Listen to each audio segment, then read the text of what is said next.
Hello guys, this is your friend and we are back with a new fanfic. And if you enjoy this fanfic, then please press the like button and subscribe to my channel for more fanfic like this.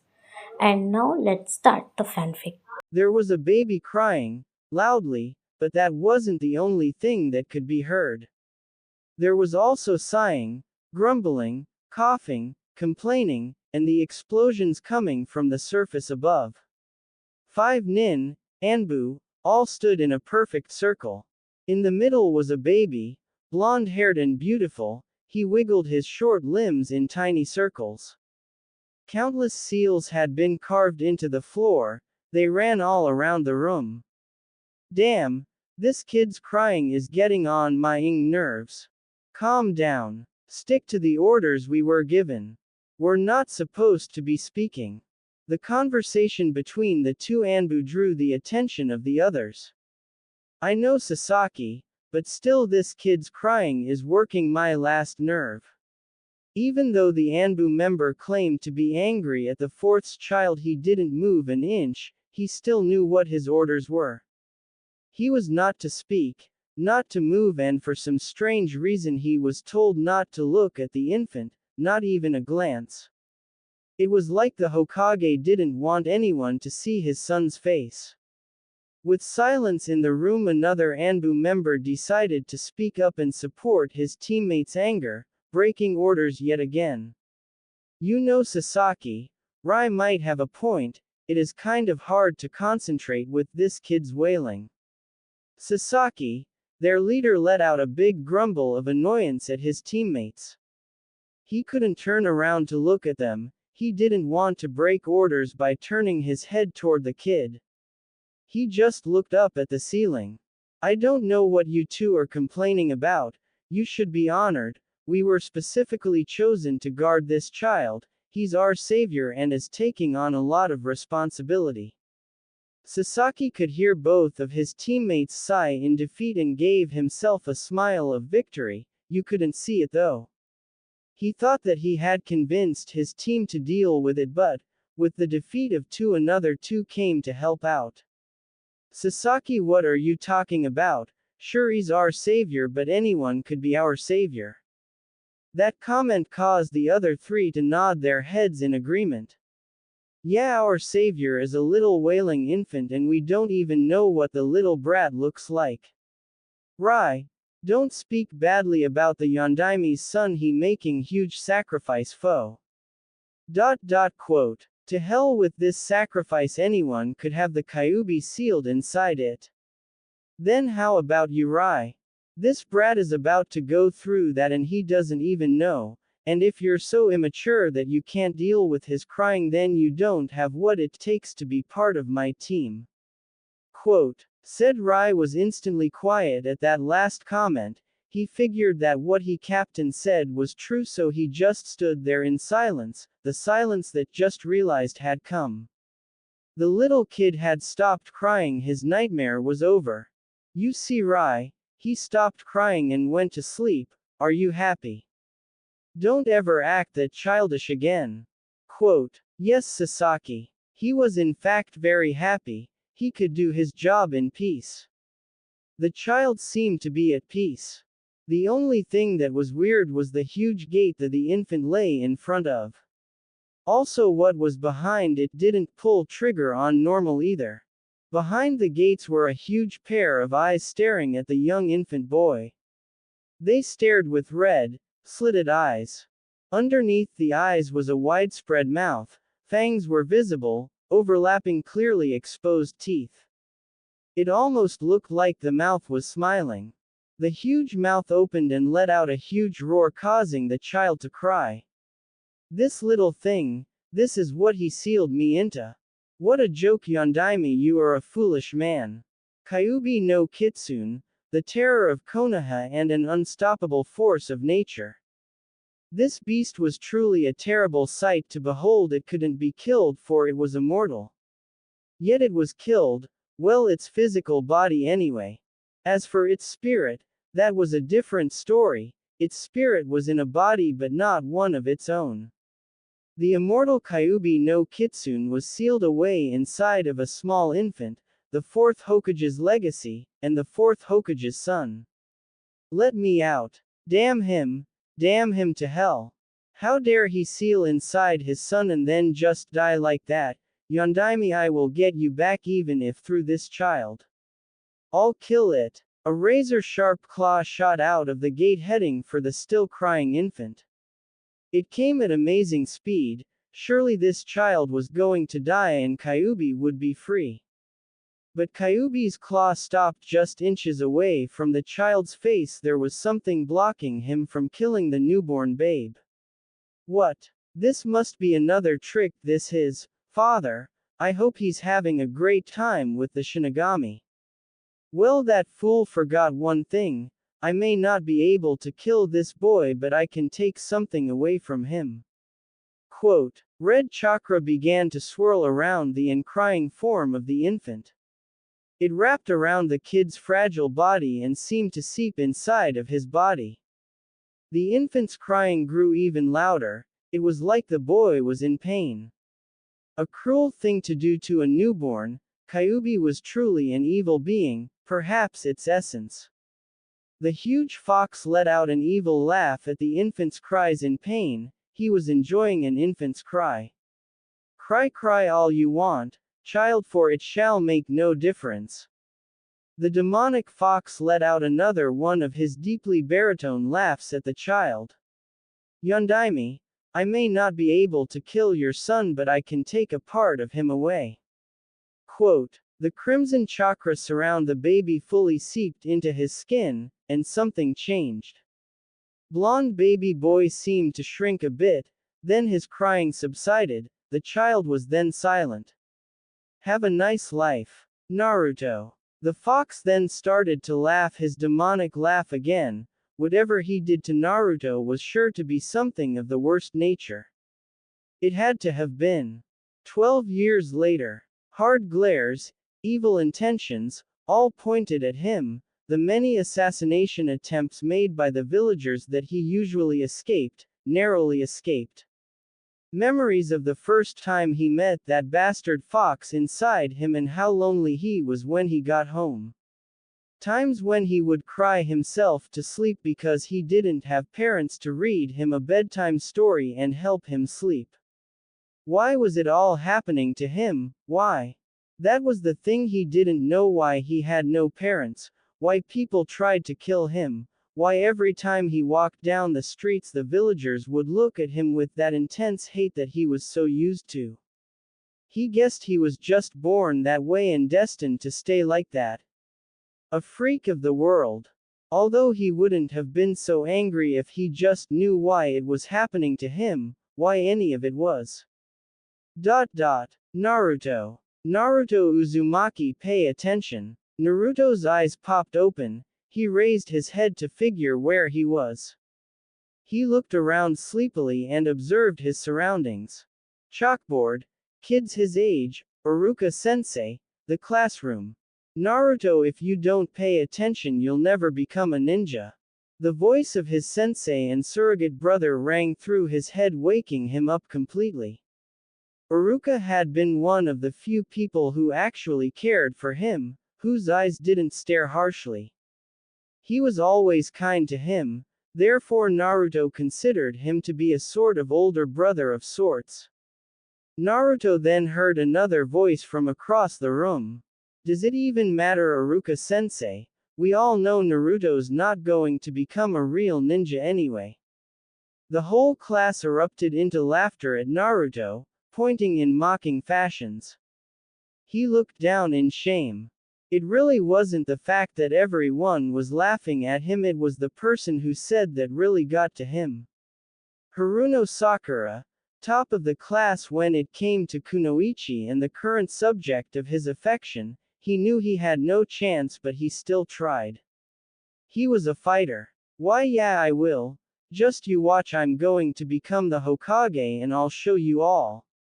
Barely restrained laughter could be heard due to Naruto's comment.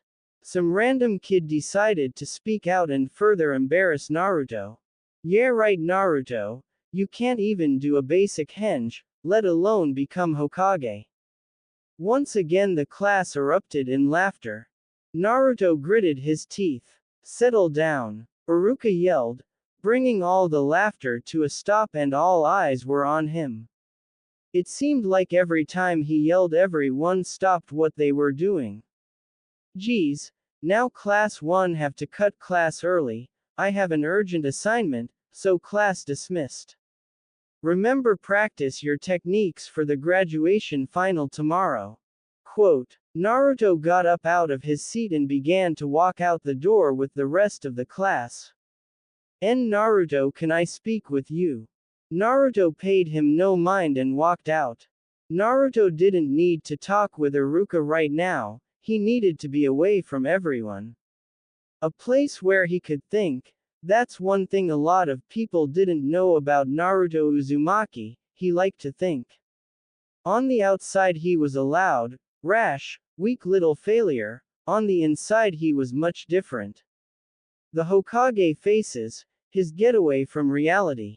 His sanctuary and the closest place he could find to get some peace and quiet. Naruto walked outside the academy and immediately headed for the Hokage faces. In approximately 5 minutes he was there, sitting on the top of the Yondaime's head. He sat at the edge looking down on all of Konoha. He then closed his eyes. Kyuubi, you there? Naruto could hear the faint sound of a fox's chuckle. Of course you twit, I'm always here, I'm inside you remember. Shut up you stupid fox. What do you want? I'm trying to sleep here.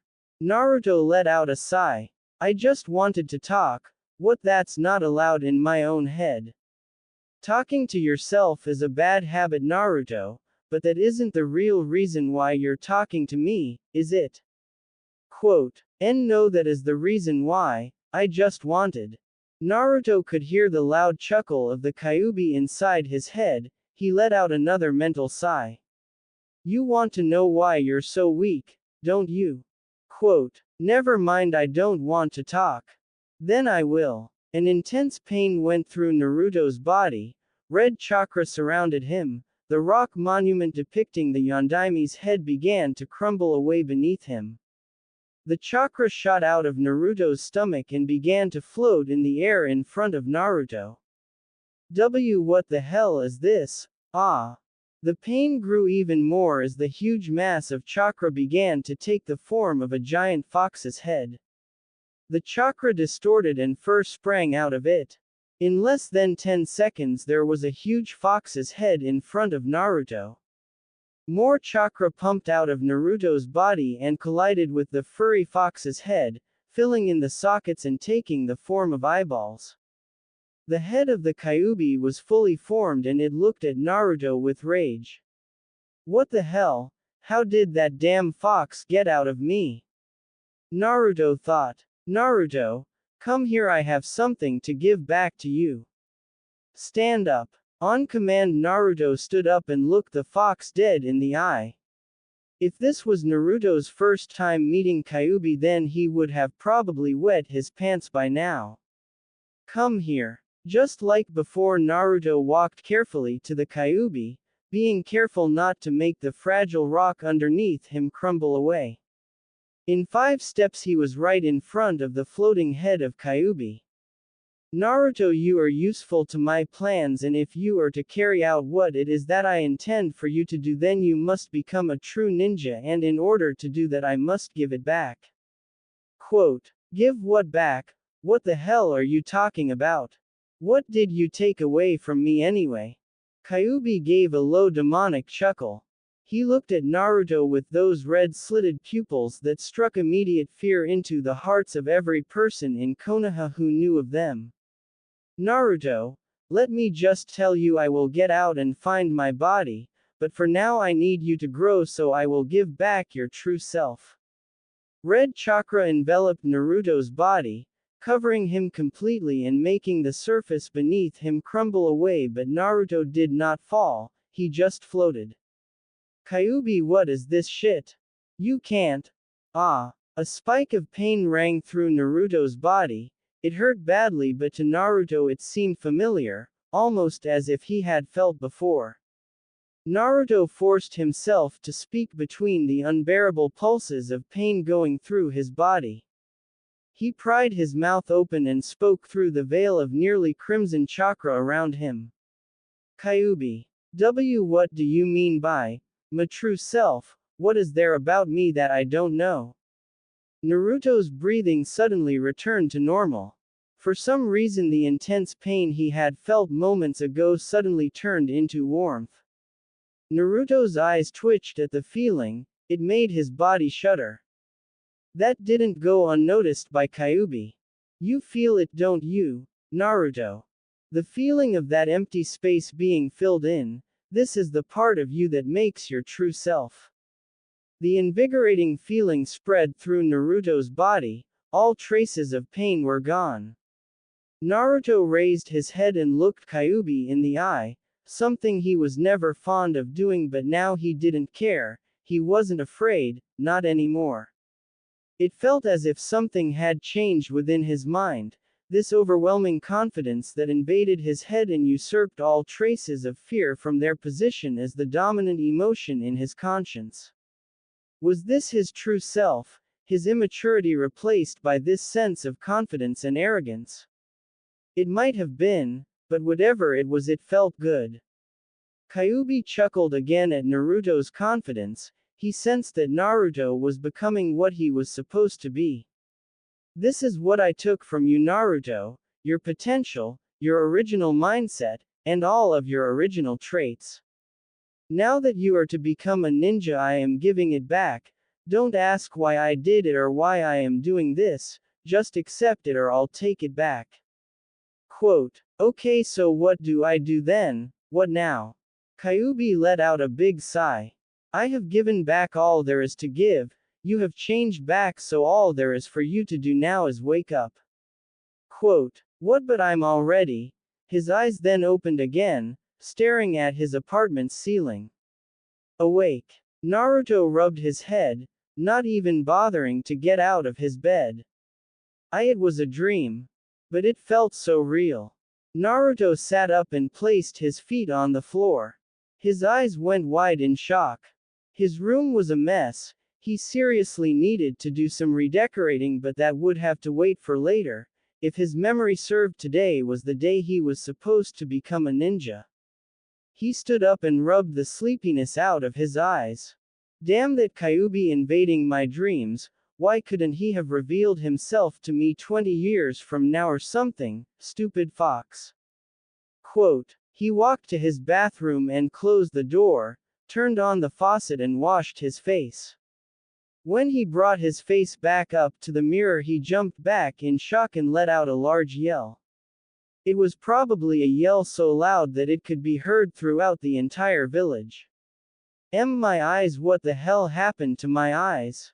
His eyes had made the transition from his normal sapphire blue to a lighter bluish purple. The weird part was the tiny burst of light orange that seemed to emanate from his pupils. They were basically baby blue with an orange tint coming from the middle. So it wasn't a dream after all, Kyuubi really did visit me. Naruto washed more water onto his face. Even though the shock Naruto got was great, it only lasted for a couple of seconds. After he saw his eyes, he wasn't all that surprised, it only lasted for about 5 minutes. Naruto actually thought that his eyes felt normal, they didn't feel weird, they just looked weird. Kyuubi, not that I'm complaining, but what exactly did you do to my eyes? He delved through his mental link and found the demon fox. I already told you, I given you your true self back, don't you feel it? Naruto shook his head. You will, Naruto. But why are you giving this back to me? You want to kill me, right? Exactly right, but in order for me to get out and kill you in this village, you must become a ninja first. Don't worry, this will all come together soon, that goes for you readers too, but by then there is nothing you will be able to do about it, so live your life to the fullest right now, while it lasts. With that, Kyuubi cut off their mental link. Naruto looked down in grief for a few seconds, it then sprung up with renewed vigor. Kyuubi, that's impossible. You yourself told me that it is impossible for you to get out. Dumb fox, trying to scare me, even if I become a ninja, which I will, there is nothing you can do to get out of me. Kyuubi really did change Naruto, except he just didn't know it. The old Naruto would have hated the fact that the Kyuubi no Kitsune was inside him and couldn't get out, but now he looked at the atrocious concept with a hint of optimism. He saw it more like he was the person chosen to defend the village from his curse. If this was how Naruto was originally intended to turn out, then he liked it. Naruto walked over to his closet and jumped back with disgust. What he saw was an metaphorical battlefield of orange, blue and white. His millions of jumpsuits. They were once sacred to him, now they were the most wretched things in the world. Damn, I can't believe that I actually like to wear this crap. Oh well, I'm going to have find something else to wear. Naruto frantically started to search through his mountain of former attire. He searched for a few moments until he found a box. Got it. He opened it and found a matching set of black training pants and a tight short-sleeved black jacket used for training. The jacket looked like it came down past one's hips and it could be zipped up. Thank you, Ojizan. He is referring to the third Hokage. If there was ever a better time for that matching training set Naruto got last year from the third Hokage. Wait, there was no better time for it. Naruto ran back into the bathroom and took his bath, determined to earn his Hite. Haruno Sakura hated walking to the academy every day like this. She would get up, admire herself in the mirror, wash up, admire some more, dress up, then admire some more. To her that part was okay, but what really got to her was the fact that every morning she would run into her former best friend and all-out rival in love, Yamanaka Ino. Sakura walked down the street timing her blonde competitor's arrival. 3, 2, 1. Right as Sakura was about to pass Ino's house, the blonde stepped out. Sakura let out a big sigh. Right on time, as usual. Man, why can't she be late for once? Sakura walked past Ino as she joined her on her walk to the academy. Both of them walking side by side as normal friends would. Then again, Sakura and Ino weren't exactly known as friends, more like arch-enemies. Getting annoyed by her counterpart's company, Sakura decided to put a little spring her step and walk a little faster. That action was soon matched by Ino. Sakura and Ino both let out simultaneous grunts of annoyance at each other. Both put multiple bursts of speed and quickened their paces. In no time they were neck and neck with each other, practically racing down the street. This was the part that Sakura didn't like. She always ended up tired and sweaty, two things that she hated to be and two things that being a ninja would call for. What are you doing, Ino pig? What do you mean, what am I doing, forehead girl? Both of them were still neck and neck, faces pressed against each other with a big veins bulging out each of their foreheads. Some foreheads were bigger than others. Sakura, that bitch. As both girls sped down the street, both girls came to an abrupt stop when they saw a quick flash of yellow and black. They saw a boy with blonde hair, clad in all black, fly past their faces. He was moving noticeably faster than either of them could ever move. Both Sakura and Ino could have sworn they had seen this boy before. If he wasn't moving so fast, they could properly look at his face. Wearing confused faces, both of them looked at each other at the same time. Was that Naruto? It felt great, the wind through his hair, his noticeably better vision, the way he could effortlessly jump 20 feet in the air at will. This was what he called an upgrade, a major upgrade. Naruto hopped rooftop to rooftop, with amazing speed. The way he was moving, it way beyond Genin level, mid-Chunin perhaps, Naruto really didn't care, he just loved it. He could almost thank Kyuubi, if he wasn't the reason for Naruto not having this type of speed in the first place. This was something he could get used to. He would have, after all, this was who he really is. He paid no mind to some of the villagers yelling at him. His goal was to get to the academy and obtain his Hite and become a full-fledged ninja. Damn, this feels good. This is what speed is like, huh? I love this stuff. Naruto's excitement over his recent upgrade was positively through the roof, but the tone of his voice was positively everything but through the roof. It sounded cool and calm. The new Naruto. In a few minutes, Naruto made his way to the Ninja Academy and was walking through the hall to get to his normal classroom. He got a little confused on the way there. Every single girl that he passed on the way to his class would either look away from his face, or giggle as they passed him. It actually started to annoy Naruto. He didn't know what the hell was going on. Was something funny about him? Naruto finally made it to his classroom. The door was open, so that saved him the nuisance of having everyone stare at him when he opened it. Even so, Naruto immediately regretted walking through that door.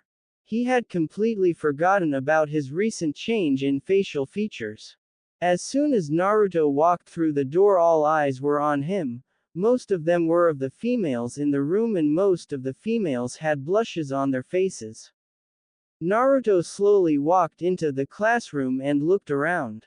He found the seat closest to the wall and away from everybody else. He made his way to his seat, that just so happened to be next to Sasuke, his rival and old-time friend. As soon as Naruto sat down, the room erupted in chatter once again. He could hear his name being repeated by multiple females over and over. They were probably wondering why he looked the way he did. I win. No, I win. Sakura and Ino came rushing in through the door. Their faces were still pressed together. Sparks flew as both girls traded glances, with the background changing from a normal hallway to a raging hellfire. Naruto sat at the edge of the classroom observing the usual scene that occurred every morning. He found it stupid in a lot of ways, but the real reason it was stupid was the subject of these daily arguments. Sasuke Uchiha, that arrogant, pretty boy, emo bastard. Naruto looked away from them and faced the window beside him. He needed some cover from his eyes. I was here first, so I get to sit by Sasuke. No, I do. I was obviously an inch ahead of you. You want to bet, forehead girl? Bring it, Ino pig. Their senseless bickering attracted even more girls into the argument.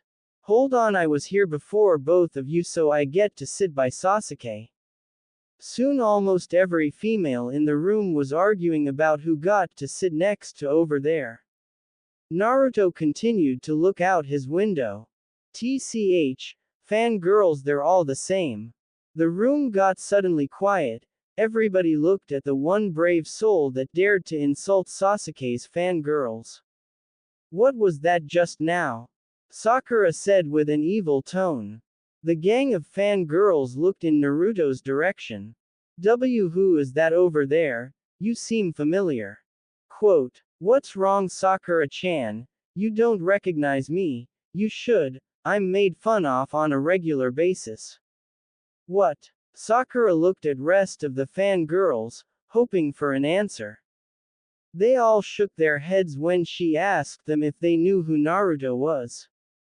Naruto, on the other hand, kept his gaze out the window, hiding his face from view. A small smirk made its way onto his lips. Oh, come on, Sakura-chan, you know who I am. No, I don't, so stop acting all cool and tell me who the hell you are. I'm not acting, Sakura-chan, believe it. Sakura's eyes went wide along with the rest of the girls. Some of them had suspicions that it was Naruto before, but none of them actually believed it was him. Well, they did now. Just as Naruto said, they believed it. Naruto, is that you? All he gave them was a quick nod for a response. Suddenly there were two puffs of smoke that appeared in the middle of the room. The smoke cleared, revealing two men, Iruka Yumino and his assistant Mizuki. I don't really care for his last name. Settle down. Just like in Naruto's dream, the whole class was silent. Even in reality, Iruka's voice could get a room silent on the first try. Okay, now all of you take your seats and let's begin. Mizuki made a ram seal, and behind him and Iruka a desk with several Hittites appeared via smoke cloud. Behind me and Iruka-sensei are your goals. These headbands will be what you need to obtain to become genin. You get one of these and you pass. Iruka took his turn once again by chiming in.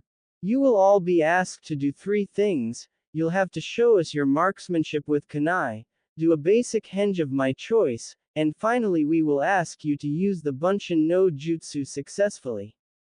There are conditions though. You have to hit a bullseye at least once, the henges of my choice, and you have to make at least 3 clones.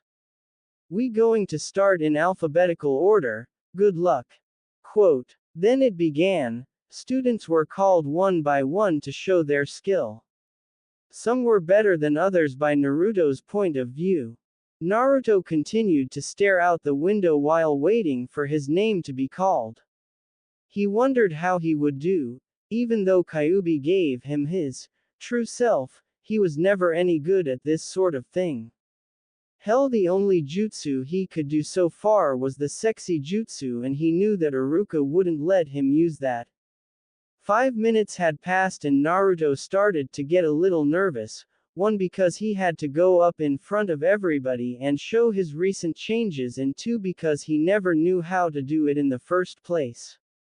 Uchiha Sasuke, please come up. Sasuke got up and walked over to Iruka.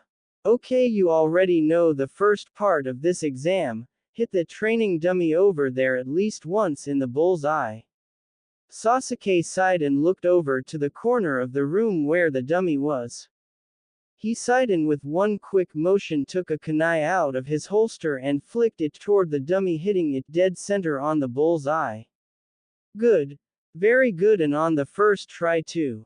Sasuke's horde of fangirls all squealed in admiration of the raven-haired crush. Settle down now. Okay, now for the henge, I want you to transform yourself into me. Sasuke sighed again and did a hand sign. Transform. A huge cloud of smoke appeared around Sasuke, and when it cleared there stood two Irukas. Another squeal from the fangirls was heard. Okay, now the final part of the test. Sasuke made another hand sign, and in 2 seconds there were 4 Sasukes. Great, you pass. Go get your Hite from Mizuki-sensei. Sasuke walked past Iruka and took his headband. He looked at it for a couple seconds, then tied it on his forehead while he made his way back to his seat next to Naruto. Naruto could hear the various giggles being made by the girls in the classroom. Sasuke glanced at Naruto before fully taking his seat. Uzumaki Naruto. Come up and no funny business, okay? Naruto stood up and walked over to Iruka. Oh no, Iruka-sensei. Those days are over, I've changed. I can see. Got tired of orange, huh? Naruto chuckled. Naruto, I always thought that your eyes were just blue. I must be getting old. You know what to do. Naruto looked in the direction of the dummy, which no longer had Sasuke's kunai lodged in it. He steeled himself and took out a kunai. Okay, Kyuubi, let's see who I really am. He threw his kunai with unexpected force and it flew straight at the dummy, lodging itself deeper in than Sasuke's had, almost going through it. The whole room instantly was filled with whispers and gasps of shock. Well done, Naruto. Oh, okay, now for the henge, transform yourself into our Hokage. Naruto made a hand sign. Transform. Naruto said in a calm tone. Soon, in place of Naruto stood the third Hokage, in full robes. Everyone in the room was wide-eyed. The fact that Naruto could do a jutsu so easily that most of them had trouble doing was very surprising. More whispers came from the classroom. "Oh, outstanding Naruto. Let's see if you can get this one down. I want you to make at least 3 clones using the Bunshin no Jutsu." Quote, Naruto did the proper hand sing. This was the moment of truth. Everyone was looking at him. If he messed up on this jutsu, he would be forced to uphold his reputation as Naruto, the knuckled-headed loser who can't even make a clone. Bunshin no Jutsu. Naruto poured in a large amount of chakra into this jutsu. His chakra flared, and in a huge plume of smoke there were 10 Narutos standing in the front of the room. Everyone in the room gasped. Naruto looked around thinking that he had messed up. When he saw 9 other Narutos, he was relieved. Amazing. Simply amazing, Naruto. Go on and get your Hiteote, you deserve it. The small murmurs and whispers increased even more. Whoa. Since when was Naruto able to do that? Those clothes make him look kind of cool. Naruto savored these comments. They were never for him before. He grabbed his Hiteite and walked back to his seat next to Sasuke, but before sitting down he gave Sasuke the same glance that Sasuke had given him a few moments ago. Well, I guess that concludes the exam. All of you pass, congratulations. The whole class let out a loud yell of victory, well except Naruto and Sasuke. Okay, now that you've all passed, you may have a lunch break. Dismissed. Make sure you come back though, this isn't over. Naruto stood up and walked out of the classroom with Sasuke followed shortly behind. Everyone watched as the lone Uchiha and the new cooler Uzumaki walked out, followed by a gang of fangirls. Naruto had forgotten to eat breakfast and he didn't even bring something edible with him.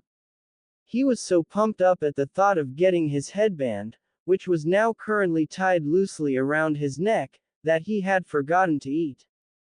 Thoughts of what had transpired earlier ran through Naruto's head, that feeling of power that he never once had before, the amount of chakra that flowed through him when he used the Bunshin no Jutsu. That was real power, and it was his power. Naruto needed to find a good place to just think, since he had no food with him for lunch. He had the perfect place in mind. That old tree with the swing in the front of the academy, it was another one of his sanctuaries.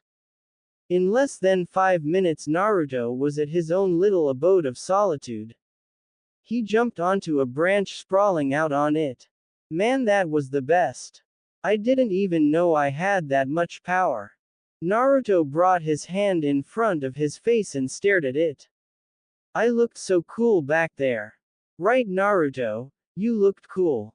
Kyuubi said in a very sarcastic way that Naruto didn't miss. Shut up, Kyuubi. By the way, how is it that I have this much power? Did you do something? Quote, no, you idiot, I already told you this is all your power. When you were a baby I infused your infant body with a minuscule amount of my chakra. In doing this I sealed away part of your chakra reserves, making you virtually weaker.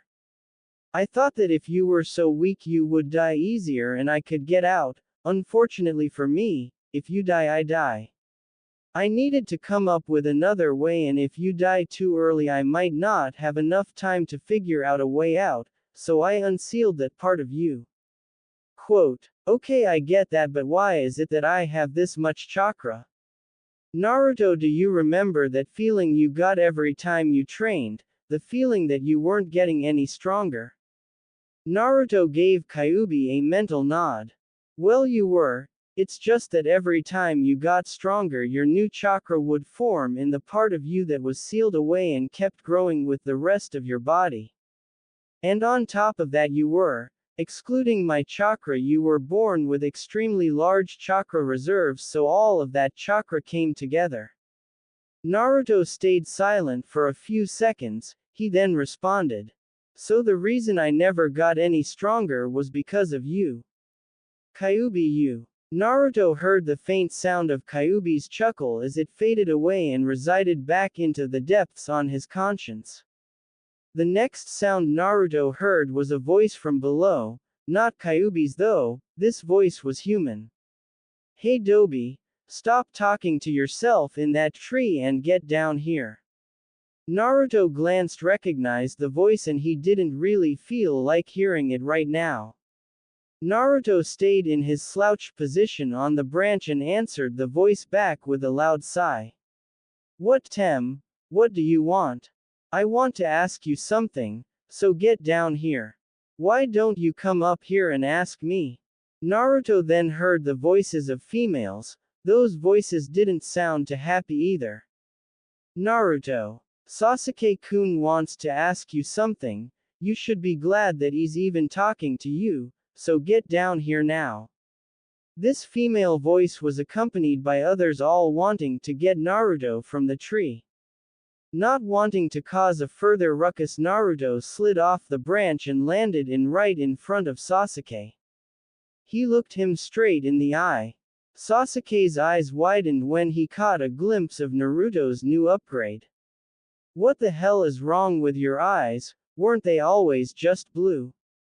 Naruto glared at Sasuke and Sasuke returned his glare. No, they were always like this, you just didn't look hard enough. Quote, hey, don't you glare at Sasuke-kun like that. Once again Sakura opened her mouth from the sidelines to defend her crush. Naruto took his glare away from Sasuke and directed it at Sakura.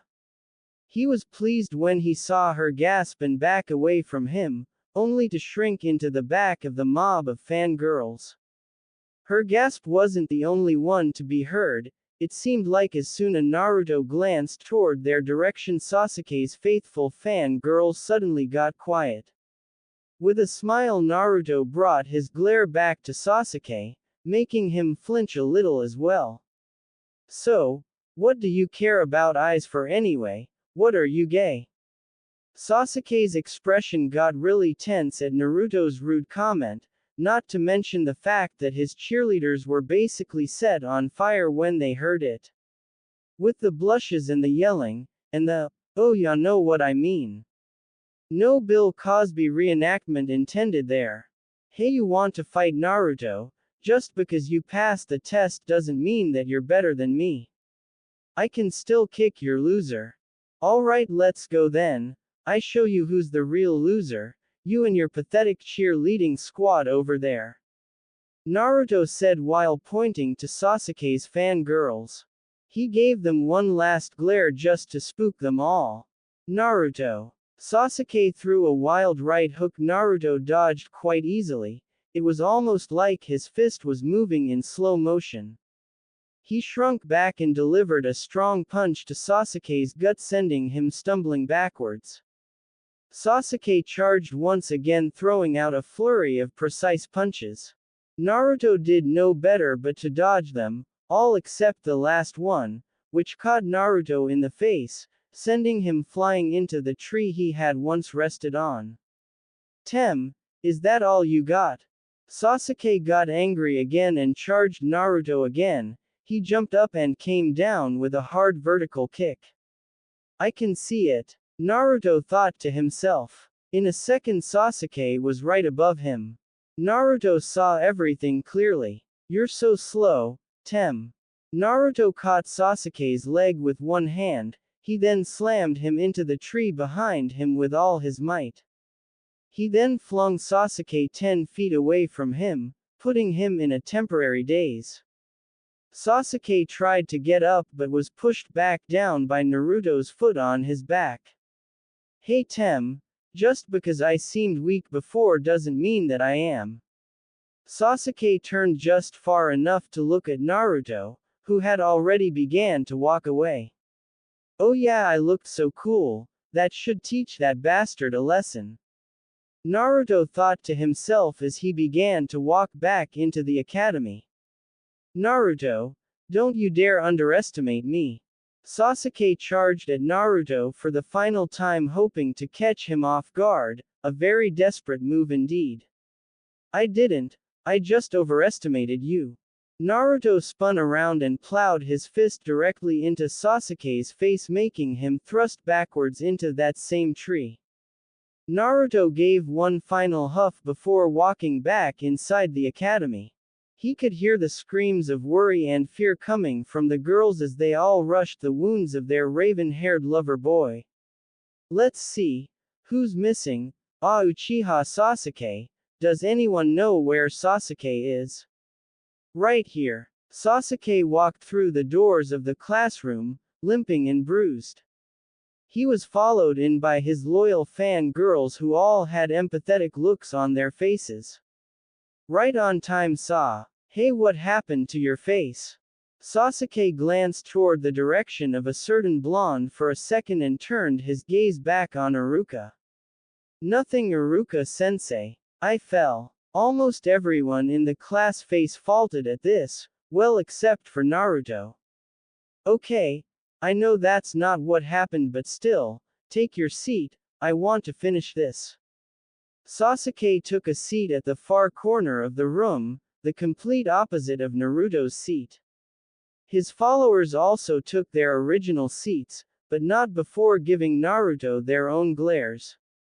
Alright, we were going to do this tomorrow, but something has come up. So instead of tomorrow, you will be meeting your new senseis today. New sensei? The whole class screamed out, exempt a few people. Yep. Now that you're all genin, I'm no longer your instructor. Iruka laughed and scratched the back of his head in a very pre-upgrade Naruto way. Well, I'll begin with the names of the teams selected. Team 7. Haruno Sakura. Uchiha Sasuke. Sakura jumped up in joy, letting out a loud yes, to taunt the other girls in the class who had the misfortune on not being on Sasuke's team. And Uzumaki Naruto. Your Junin instructor is H-Take Kakashi. Sakura's eyes cracked wide open, her head slouched down in disappointment. No, why do I have to be with him? She said in a defeated tone. Naruto just sighed and Sasuke just brooded. Okay, sit down, Sakura. Team 8. Hyuga Hinata, Aburame Shino and Inuzuka Kiba, your Junin instructor is Yuahi Kurenai. Quote, Team 10. Yamanaka Ino, Nara Shikamaru, and Akamichi Choji, your Junin is Sarutobi Asuma. Now those three teams report to the classroom next door to meet your instructors. Naruto stood up and walked out of the room before anyone else, eager to meet his new instructor. Iruka then continued to name the teams. Where the hell is he? Everyone else got to meet their instructor by now. What about us? We're sitting in a stupid classroom all by our lonesome. Sakura paced back and forth as she ranted on and on about how their instructor was so late. Naruto had to agree with her. It was really annoying, but then again so was she. Actually, Naruto didn't know why he thought of Sakura as annoying. Before his recent changes, his thoughts about Sakura were anything but annoying. He was practically in love with her, but now he just didn't feel it anymore. Her loud and abusive ways that Naruto thought made her look hot, now made her look like a real bitch. Guess he did know after all. Naruto got up and walked over by the window. Sakura noticed this and stopped her ranting. She wasn't going to miss this chance. Somehow Naruto had gotten stronger and cooler in her eyes. This was the perfect chance to ask him what happened. Sakura trotted up to Naruto's side. She knew of his crush on her, and if she would have to use that to find out, then she would. Naruto-kun, how come you? Quote. Naruto-kun. Since when am I Naruto-kun? No, I just wanted to ask how you got so strong and what's with the cool clothes. Sakura-chan, I figured out who I was.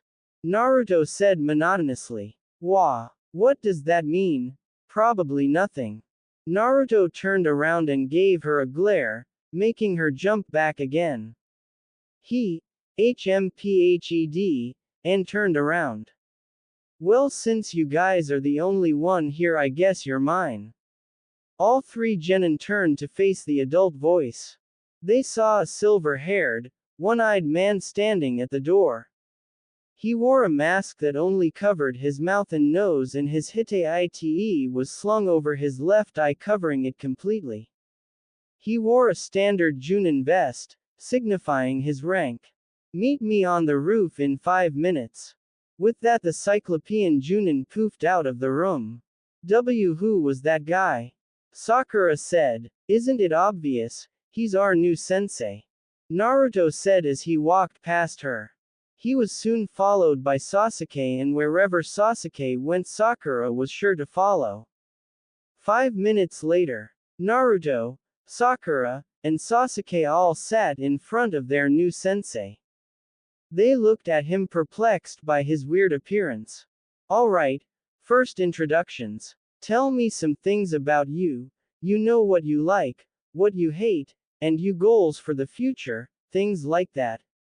How about you demonstrate so we know what to do? Sakura said. Okay, my name is Hitaki Kakashi. I like a lot of things. I don't really hate a lot of things either, and as for future goals. I don't really feel like telling you that. Now you go. All we found out was your name. Yup. Now you try, Pinky. Okay, my name is Haruno Sakura. What I like. I mean who I like is. Sakura cut herself off with a series of giggles and glances at Sasuke. Quote dash. My goals for the future are. Again she cut herself off. Who I hate is. Naruto. She gave him an angry glare. Naruto just shrugged his shoulders and flicked her off. Okay, you in the middle. My name is Uchiha Sasuke. What I want is revenge. I hate a lot of things, and my future goal is to gain power in hopes of killing a certain someone. Sakura stared at him with a look that said, he's so hot. Okay, you blondie, tell me about yourself. Naruto began. I'm Uzumaki Naruto. I like. Naruto paused for a moment. After his recent change, he really didn't know what it was that he liked anymore. Quote dash. To train. I hate people who treat others badly without knowledge of that person, and my goal is to gain enough power to show everyone in this village who I truly am. Quote. Kakashi scratched his chin. So if I'm correct, I got a fangirl, an Avenger, and I don't know what to call you. You're sort of an enigma. Great. Anyway, it's time for your first assignment. Meet me on the training grounds tomorrow at daybreak. Come prepared with all your ninja gear, you'll need it. Oh, and tomorrow, don't eat breakfast or you might puke. With that, Kakashi poofed out of vision, leaving the three rookie genin to contemplate on what he meant. Sacred mark of the rising Kekkei Genkai. It continues, it's tested, its charges. Naruto hopped through the tree tops at breakneck speed, elegantly steeping from branch to branch as he pursued his target. He hoped that he would make it in time to stop his target. With one goal in mind, he charged forward. Damn him, acting all nice to us, then betraying us without a moment's notice. How could he do that? And he stole the forbidden scroll of sealing too. Damn that Mizuki, I should have known he was a good-for-nothing traitor. Naruto had recently found out that Mizuki, Iruka's former assistant, had stolen the forbidden scroll of seal from the Konoha Jutsu archive. Naruto really wasn't supposed to find out about this, but he had been there when some random Junin had come crashing through the doors of the Sandame's office, announcing that Mizuki had just stolen the scroll of sealing. It was a possible chance for Naruto to further test his ability, so he jumped into action.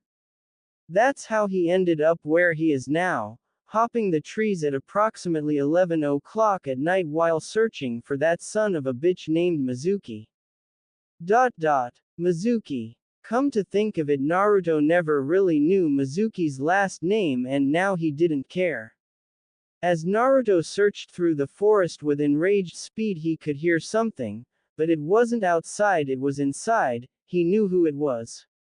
Naruto stopped on a large stable branch and rested for a while. What do you want, Kyuubi? Can't you see that I'm trying to find Mizuki? Oh, then I guess you don't want my help then, you twit. Naruto scoffed at the idea of getting help from a fox, even if it was a gigantic demon lord. Quote. What help are you going to give me? Kyuubi chuckled, that chuckle that always rattled the inside of Naruto's head. There we go, now what I want to show is a basic technique. It is used by many hunter nin. All it is the minor application of chakra to enhance the body's senses. Go try it, pump a little chakra to your ears. Naruto did as he was told and sent a surge of chakra to his ears. He reeled back in an instant, the sudden enhancement of his hearing overwhelmed him, he nearly fell off of the branch he was on. Everything just went from normal to like, triple surround sound. I told you only little chakra was needed, lessen up your flow. With that, Kyuubi's voice died out in Naruto's head. He lessened his chakra flow to his ears and suddenly the triple surround sound just became slightly amplified. With his newfound ability, Naruto concentrated and listened to the sounds around him. He heard the birds, the bugs, the wind blowing past his face, random animals that scurried on the ground below, but what caught his attention were the small explosive bursts that seemed to occur every 5 seconds. What is that? Metal hitting against metal. Kunai maybe. Sounds like a battle is going on. Naruto stood up on the branch and set a course for the location of the battle. Naruto once again started traveling with the pace he was going at once before. After 5 minutes of fast-paced tree hopping, the sounds grew louder. He was definitely sure that there was a fight going on, and by what he could hear there were only 2 people fighting. One of them had to be Mizuki, the other he wasn't too sure of. Damn, where the hell is that bastard? Wait, what the hell? Naruto saw 2 men, one of them was on a tree branch with a scroll in his hand, Mizuki. The other one was on the forest floor and he was bloody. Naruto's eyes widened when he realized who it was, his former teacher and surrogate father Iruka Umino. Give it up, Iruka, you can't beat me, I'm stronger than you. I'm going to take this scroll. Mizuki gave a sinister chuckle that sent a chill through Iruka's heavily damaged spine, which currently had a Fuma shuriken sticking out of it. Why? Why, Mizuki, why are you doing this? Betraying Konoha will only come back to hurt you in the end. Ha! Iruka, how stupid can you be? Do you really think that I give a rat's about this village? There's only one thing that I want in this world, and that is power, and there's no here right who can stop me from attaining it. You mind saying that again? Mizuki's neck hair stood on end. That voice just came out of nowhere and scared the crap out of him. He was confused as to who the hell it was. Who said that? Quote. Mizuki continued to look around for any signs of the unknown voice, but whosever it was, they sounded like a kid. Show yourself. Mizuki commanded. Fine. Mizuki could only duck as he sensed 2 kunai being thrown from behind. He narrowly escaped the attack as he could feel the cold metal of a kunai brush his head, cutting a little hair in the process. If you want me, you got me, Mizuki-sensei. Mizuki turned and was face to face with a familiar blonde, but what he wasn't familiar with was his fist hitting his face. Naruto delivered a full power punch to Mizuki's face, sending him flying, but before he could finish his diagonal descent, Naruto grabbed the last of Mizuki's Fuma shuriken from his back and with a vertical thrust, threw the giant weapon at Mizuki, pinning him to a tree trunk below. Naruto-kun, what are you doing here? Said a badly damaged Iruka. Naruto jumped down from the branch and landed in front of Iruka. He was currently holding the scroll Mizuki was holding before he decked him. Isn't it obvious I'm here to stop Mizuki and to help you? But how did you? Element of surprise, Iruka-sensei. That's how I beat him so easily. Iruka-sensei looked at Naruto with pride. He was proud of how much the boy had grown. He was even able to take on a Chunin with no problem at all. Naruto looked in the direction that Mizuki was. He walked over to the currently immobilized Chunin and looked him dead in the eye. His head swayed limply and Naruto saw no movement in him. He presumed that he was dead. Naruto turned to walk back over to Iruka but was stopped when he felt a hand grab the back of his jacket. You son of a bitch, I'll kill you. Naruto turned his head to find Mizuki's arm clinging on to his jacket. HMPH, you still alive? I thought you were dead. Mizuki growled and coughed up some blood mid-growl. His grip loosened, allowing Naruto to smack his hand away from his new clothes. Don't touch, these are new. Mizuki snarled through clenched teeth. Curse you, demon. That was the breaking point. Naruto instantly grew angry at the word demon. He had heard it so many times in his life and he was tired of that shit. Naruto decided that he was going to toy with the traitor for a while, play dumb. Demon?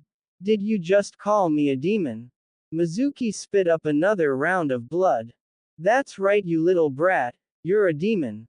Naruto could hear Iruka's breathing grow heavy in the background, what he had anticipated. Mizuki, no, he's too young for that. Iruka yelled. Shut up, you fool, I don't care. Naruto, do you know the reason you were always looked upon with hate? Naruto kept his innocent boy charade and slowly shook his head no.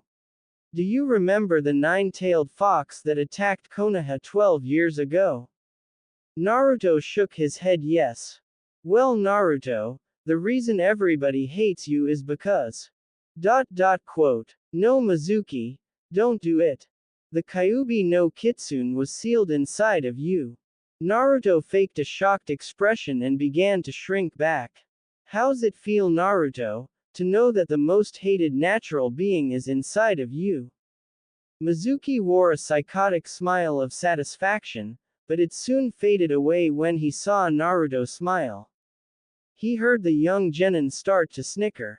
What the hell is so funny? You're a demon and you think that's funny. Quote, Naruto hung his head down, his eyes covered by his unruly bush he called hair. How stupid do you think I am, Mizuki-sensei? I'm not the same oblivious boy that I was before, I never was. Quote, Naruto raised his head and looked Mizuki straight in the eye. That's old news, Mizuki. Guess what? I've known about the fox since I was 6 years old. Actually, I don't really mind him residing within me, as long as he doesn't try anything that is. Not a chance, Naruto. Shut up, Kyuubi. Naruto saw the expression on Mizuki's face, simply priceless. He saw Iruka's expression, it was almost as rich as Mizuki's. Naruto-kun, how did you know? Iruka asked in a shocked tone. Well, let's just say that the minds of the innocent wonder way too much. Naruto said with a smile. His smile faded as he turned back to Mizuki. Now, is there anything else you want to say, Mizuki? Mizuki just growled in defeat. Damn you, you demon br. Mizuki passed out when Naruto gave him a solid jab to the gut, being careful not to stab his hand on the Fuma shuriken protruding from his stomach. You're the real demon here, Mizuki, and Oni only betrays his kind. Naruto walked away from Mizuki and went to Iruka's aid. Naruto-kun, how did you get so strong? Quote, training, I guess. An obvious lie on his part, but not so much a lie that it wasn't true. Iruka-sensei, Can I ask a favor of you? Uruka gave him a weak nod. Good. Uruka, can you not tell anyone of this little episode we had here? If they ask what happened, just tell them that you beat Mizuki, but if they ask for the scroll, tell them that you gave it to a Junin to return back to the archives and he said he would send for help. Quote. Uruka raised his eyebrow in confusion. Why would they ask about the scroll? Wouldn't I have it with? Uruka stopped when he saw Naruto pick up the scroll of sealing. Wait, what are you doing with that scroll, Naruto-kun? I knew I could trust you, Uruka-sensei. Naruto said as he jumped onto a high branch. Remember, I was never here. With that, Naruto jumped away, heading towards who knows where. As he jumped through the tree tops, he began to think to himself. I know what I'm doing is wrong, but if I'm going to get any stronger, I will need this for a couple hours. Besides, I don't even have any good jutsu sleeve. Naruto unraveled the scroll in front of him while tree hopping and began to search for any useful jutsu he could find. What's this? Kage Bunshin no Jutsu, this could be a long night. Sarutobi stared with pride at his crystal ball. The young genin who he had just seen take down Mizuki made him smile contently. It made him so proud that he didn't even seem to care that the young boy was looking at a scroll filled up with techniques that were Chunin level at the least. Naruto, you have done well, very well indeed. Sarutobi waved his hand over the crystal ball twice and the sight of Naruto jumping through the trees while reading the scroll faded away. The old Hokage then walked away. Naruto woke up with a reluctant groan. He rubbed his eyes and yawned. He looked at his surroundings. What he expected to see was his bedroom ceiling. What he did see were the trees and the sky. Birds flew above and bugs all over the place. He leaned over to his left, but his eyes widened when he felt nothing underneath his left shoulder holding him up. He slipped and careened down to the floor. He hit the soft forest soil with a dull thump. Oh www. Oh Kami, damn it. Naruto got up, now in a bad mood from falling off a branch 30 feet in the air. He stood up while rubbing his sore left shoulder. Damn, this is going to hurt for a while. Naruto looked up at the canopy for a few seconds and took in a deep breath. He closed his eyes. They snapped back open immediately. Oh crap, that's right, the training grounds. I was supposed to be there at daybreak. Naruto looked up at the sky. He presumed that it was around 8:50 judging by the sun's position. I'm going to be late, damn. Naruto hopped back on the same branch he fell off of. Put his foot on the tree trunk and began to walk up the tree. I bet you didn't know that Naruto could do that. What did you think he was doing in the woods with that scroll? Naruto spent most of the night learning new jutsu from the scroll of sealing. Tree climbing was just another skill that came with it. Come to think of it, where was the damned scroll? Naruto really didn't care. Naruto walked to the top of the tree, which just so happened to be taller than all the others, and looked around. After a few seconds of searching, he found the big green patch of land that was the training grounds. Wow, that scroll really helped. Without it, I wouldn't even know how to do this handy tree climbing crap. Naruto jumped off the treetop and onto a lower branch. He then began hopping from branch to branch in the direction of the training grounds. Hey Kyuubi, why didn't you wake me up? Quote. Well, you were up all night learning jutsu from T-Hat stupid scroll. What the hell do you think I'm here for?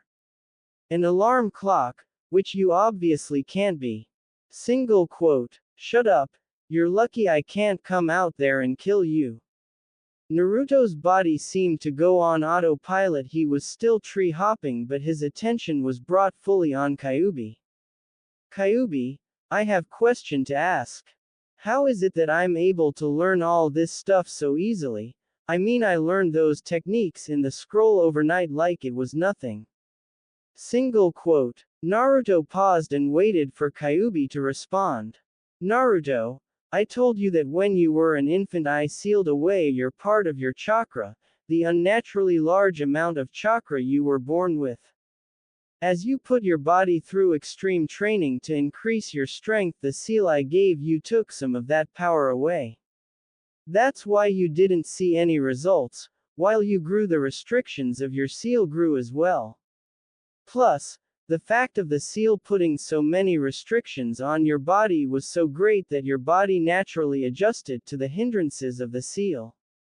Your chakra did the same as well. As it grew with your body, it was being stressed to a point that your chakra control didn't show up past what you originally had. With both your body and chakra adjusting to the restrictions of the seal, you yourself gained a way to chakra control. Since your body was way too used to constantly adjusting to the seal, things such as controlling your chakra after I took the seal off became virtually effortless to you. Quote, so something like learning how to tree climb would only take an hour or two. If you keep training, the seal will eventually fully go away. Damn, so basically what you said is that I was born awesome, and when you put the seal on me my awesome body worked around it, making my body and chakra even more awesome than they already were. Single quote. Naruto mentally chuckled when he didn't hear Kyuubi's response. Naruto took his body off of autopilot and resumed control. He noticed that he had just come out of the forest and onto the training grounds. He sighed from the relief of not having to jump through all those branches. He looked over to a large tree in the middle of the grounds and noticed that his team was under it. He thought that it would be funny to trick them. With his crazy speed he made a break for the tree, and without so much as a sound he jumped into the tree and landed in a branch a little bit above Sasuke's head. Am I too late? Sasuke jumped up and away from the tree he was under. He looked completely freaked out, like he had just seen a ghost. What the hell was that? Who's in that tree? Naruto fell backwards and hung upside down from the branch he was on. Don't you recognize my voice, Sasuke? Nah, Ru, too. Sakura, who was behind Sasuke and looked equally as freaked out, frowned at Naruto. Naruto, don't you go scaring people like that. You almost scared Sasuke to death. Naruto, I thought I was Naruto-kun yesterday. Sakura's facial expression went from angry to ashamed in seconds. She remembered how she tried to sweet-talk Naruto into telling her about his changes the day before. Never mind, Sakura said in a low tone. Naruto turned his attention once again to Sasuke, who had walked right up to his face and was currently a few inches apart from. Sasuke's eyes narrowed in anger. What the hell is your problem, Naruto? You're becoming really annoying, you know. Naruto stared Sasuke right back in the face. What's my problem? What the hell is your problem? Then Naruto remembered something. Oh, I see, you're still mad about losing to me. Naruto said arrogantly, causing Sasuke to growl and grab Naruto by his jacket collar out of anger. That was luck, Naruto. Next time we fight I'm going to kick your. Oh, and is that a promise, Sasuke? 'Cause I can show you right here and right now who's going to get kicked, or do prefer to fight in private now? You know I don't want you to look bad in front of your fangirl over there. Naruto said while throwing a quick glance at Sakura, making her flinch. Naruto. Sasuke's voice had now elevated to the point of yelling. If you want to fight me again, then let's go right here, right now, Dobi. Quote, ha. Don't act like you can win, Tem. Naruto responded with an ever stoic tone that made Sasuke's blood boil. Now let go of jacket, it's new. Naruto smacked Sasuke's hand away from his collar. That'll be enough from the both of you. Sasuke and Sakura jumped at the familiar voice. Naruto just stayed as he was. They all turned to face the man who spoke. Get down from that tree, Naruto, it's time to begin. What? Kakashi-sensei, when did you get here? And you're 4 hours late by the way. Sakura's tone was nothing but happy. If there was one thing she hated more than Naruto, it was waiting, and now she couldn't stand Naruto. Oh, sorry I'm late. A black cat crossed my path, so I took the long way here.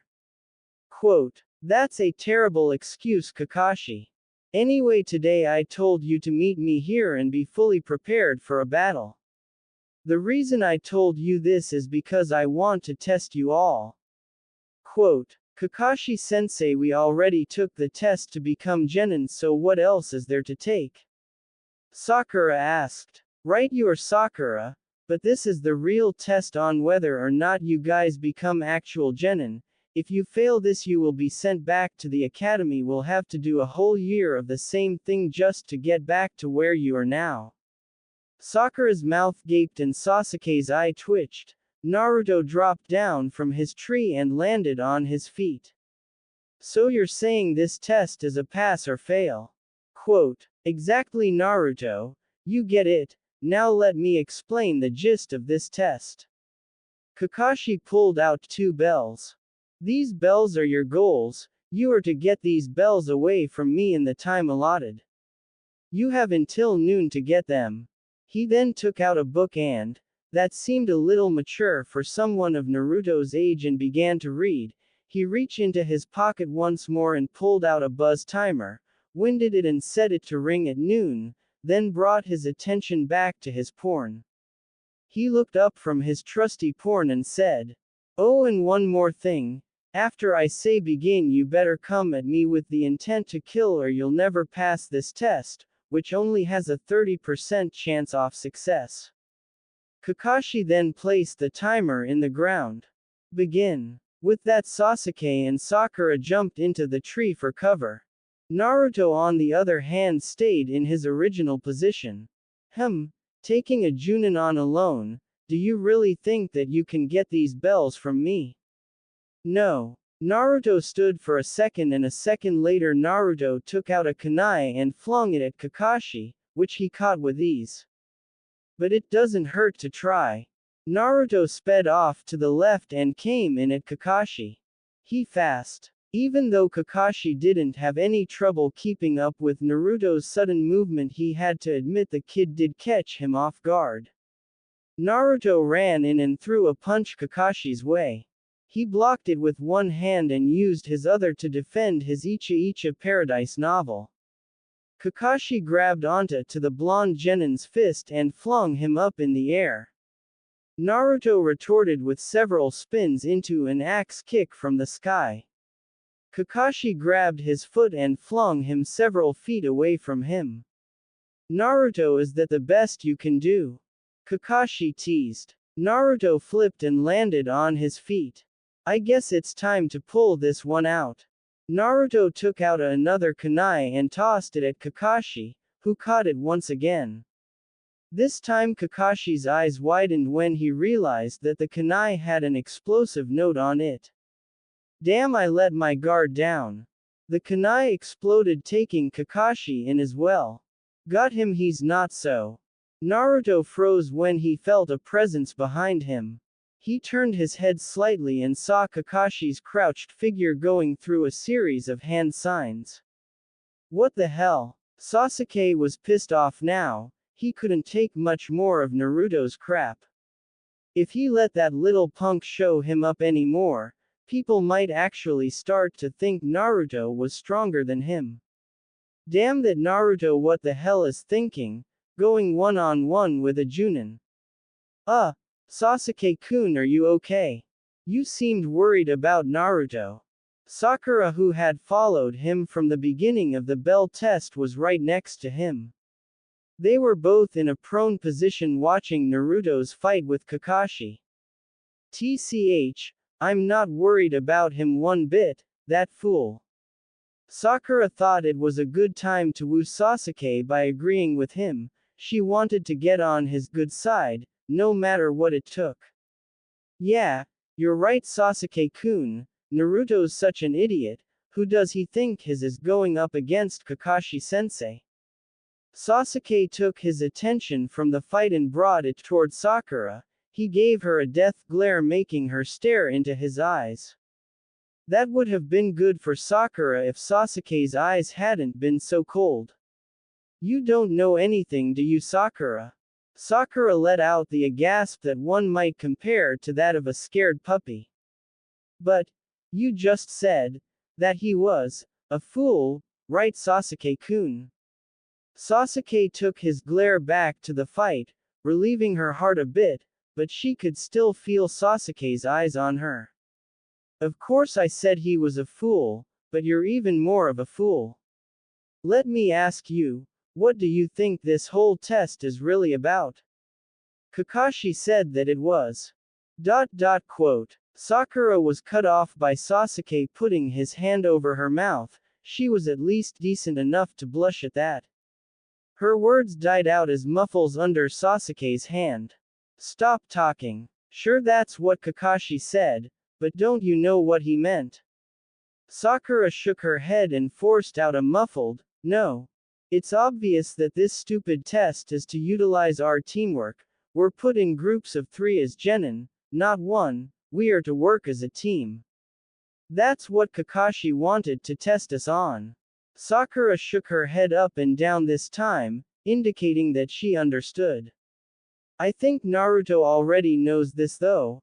I think that he is trying to send us a message, more like he's the one testing us, that Dobi. HMPH, that fool wants to send us silent messages, then I say him, he should learn to talk, that asshole. Sasuke got up from his prone position and crouched, just enough that he could remain upright but still be hidden in the underbrush. As he watched, Sasuke's eyes widened at what Kakashi was doing. What the hell? Those hand seals, T-Tiger, that hand seal is only used for jutsu that can kill a person. Sakura pulled Sasuke's hand away from her mouth.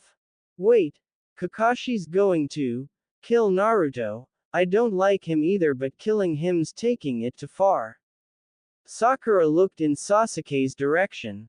Sasuke-kun, where are you going? Stupid. I'm going out there to help that fool. Sasuke reared up and jumped up into a tree. What the hell? Naruto said as he looked his sensei, finish going through hand seals. Naruto, you shouldn't be so cocky, you know. Naruto smirked. Bite me, Kakashi-sensei. I'd rather do this. Ultimate technique. Ninja art. 1000 years of death. Kakashi kept his both hands in the tiger seal formation and thrusted them both forward, aimed at. Naruto's. Shit. Naruto said. You're finished. Kakashi-sensei. Kakashi looked up as he heard a certain baritone voice from above. He saw a flash of blue. That was all he could see before he had to jump back to avoid a hard heel drop aimed at his head. Kakashi smiled when he saw who it was. Sasuke-kun, you're here too. Are you just as reckless as Naruto, or do actually have something up your sleeve? Quote. Sasuke, who had just jumped out of the tree to block Naruto from a very unmasculine death. Naruto turned and faced both Kakashi and Sasuke. Seems like you understood what I was trying to say, maybe we can work together. Sasuke turned and faced Naruto. Not a chance, Dobi. HMPH, like I needed it, it's not like I was in trouble or anything. Quote. That's not what it looked like to me, Dobi. Naruto's eyes got serious all of a sudden. He took his eyes off Sasuke and put them back on Kakashi. Enough talk, if you want to help me then help. With that, Naruto ran past Sasuke, passing the Uchiha without him ever knowing. Sasuke felt a sudden gust of wind and before he knew it, Naruto had already ran past him and was headed for Kakashi. Kakashi waited as Naruto came in. He was fast, but to Kakashi he seemed to be moving at the normal speed a genin would possess. Naruto took out a kunai and flung it at Kakashi's head, which Kakashi dodged by moving his head to the side. In a second Naruto was on him. The blonde boy attempted a right hook to Kakashi's face but failed when Kakashi jumped back to avoid it. Naruto followed by a low spinning sweep kick. When Kakashi jumped over that, Naruto rose a little, making it a reverse roundhouse to Kakashi's face. Kakashi blocked and grabbed Naruto's leg and flung him into the air like he did before, right above his head. That won't cut it this time, Kakashi-sensei. Naruto reached into his pouch and pulled out several shuriken which he flung at Kakashi below. Kakashi pulled out a kunai and blocked them all as soon as they came. Amazing, Kakashi-sensei, but you shouldn't worry about my shuriken. What? Kakashi said as he looked down from Naruto and turned his vision on in front of him. All he saw was Sasuke's foot coming at his face. He blocked his kick but was surprised when Sasuke spun around and made a grab for his bells. Not today, Kakashi said as he punched Sasuke in his stomach, properly knocking the wind out of him for a second. Kakashi fully spun around and was now behind Sasuke. He was about to strike but stopped when he saw something flashing in front of Naruto. It looked like metal coming his way. More kunai, how academy student-like. Kakashi's eyes widened though when he saw who threw it. He was expecting it to be Sakura. He got a big surprise. He saw Naruto standing upside down on a tree branch, smiling. A clone, Kakashi said. A shadow clone, to be exact. Yelled the Naruto who was in the air. Kakashi's eyes widened. He was stupefied at the fact that a mere genin could use a Junin-level technique. But how can you use such a jutsu? Don't forget about me. Kakashi snapped back to reality. When saw Sasuke, who in some point in time caught the kunai thrown by Naruto, turn around and slash him with the kunai. He even managed to draw a little bit of blood. Kakashi jumped back to avoid any further damage. Go to hell, Kakashi. Kakashi looked up again and saw the real Naruto's black clothing coming down at him. Kakashi did another back jump to escape a deadly elbow from the sky. He was no far behind both Naruto and Sasuke. These kids are really keeping me on my toes. It seems like they get the point of this test. Well, except for Sakura, it's so sad what love can do to a girl. At that moment when Kakashi was in mid-jump, he heard a voice that sounded particularly feminine. I got you. Kakashi turned around only to be greeted by Sakura's leg in his gut. I spoke too soon. Damn, this girl is strong. Kakashi was sent flying back in the direction of Naruto and Sasuke. Sasuke decided to take action. Naruto, move out the way, he said as he began to make hand seals. Naruto jumped away to the side, making the same hand seal as Sasuke.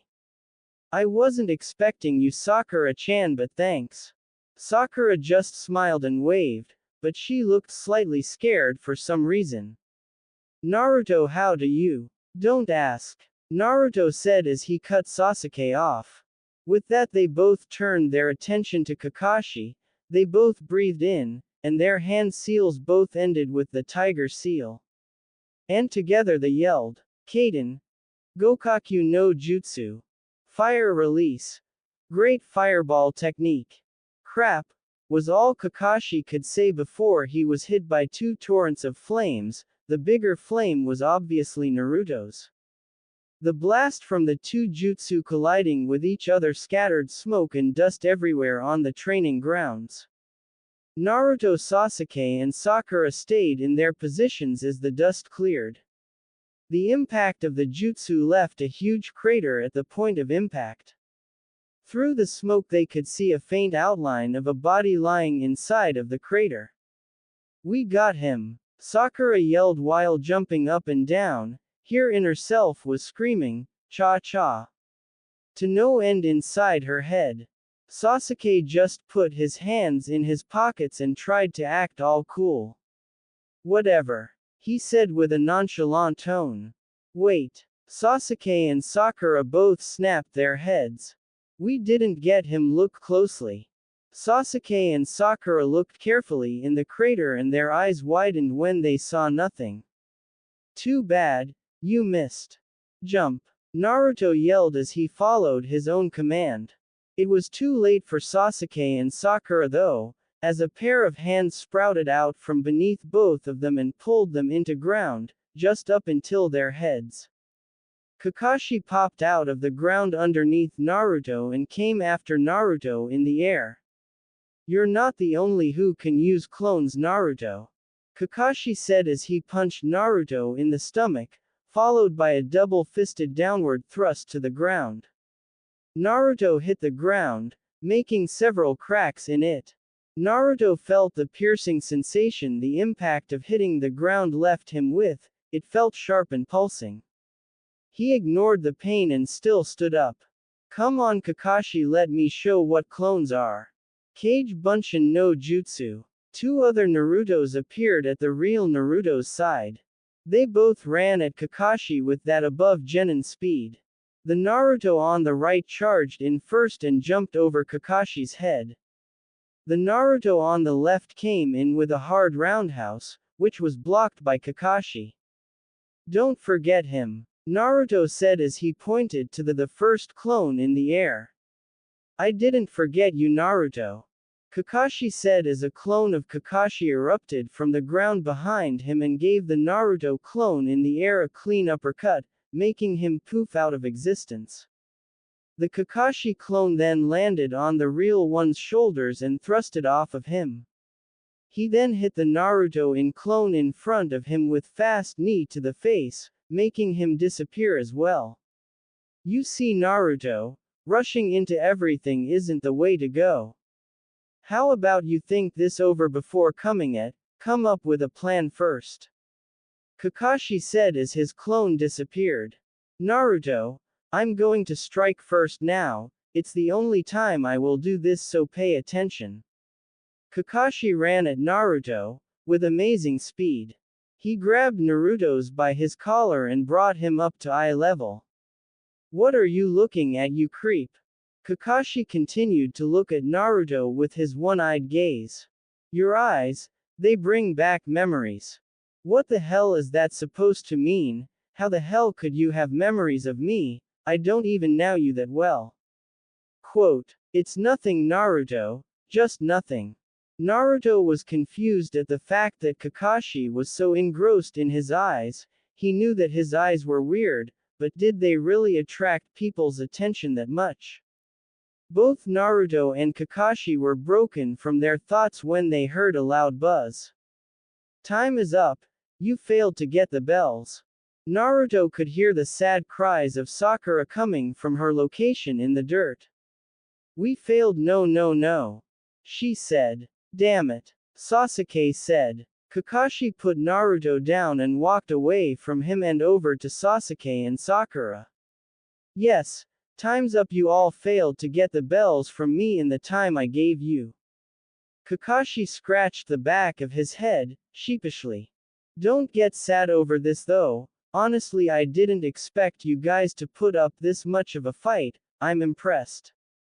Quote, hey Kakashi-sensei. Kakashi looked back at Naruto to see what he wanted.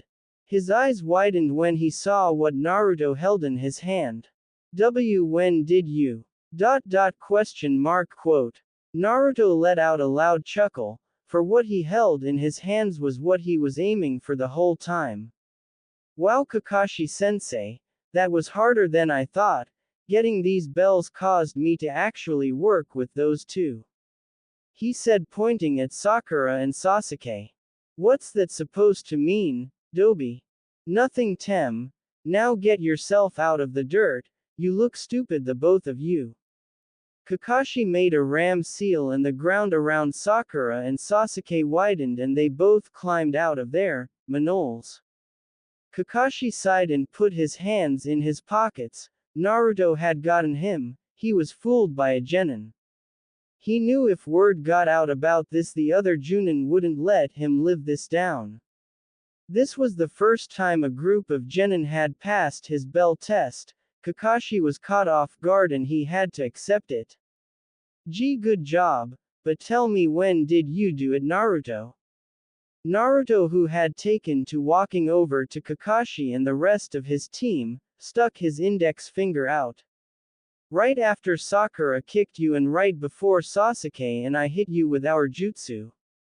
Kakashi scratched his chin, trying to remember what happened before he went underground to escape the Gokaku no Jutsu.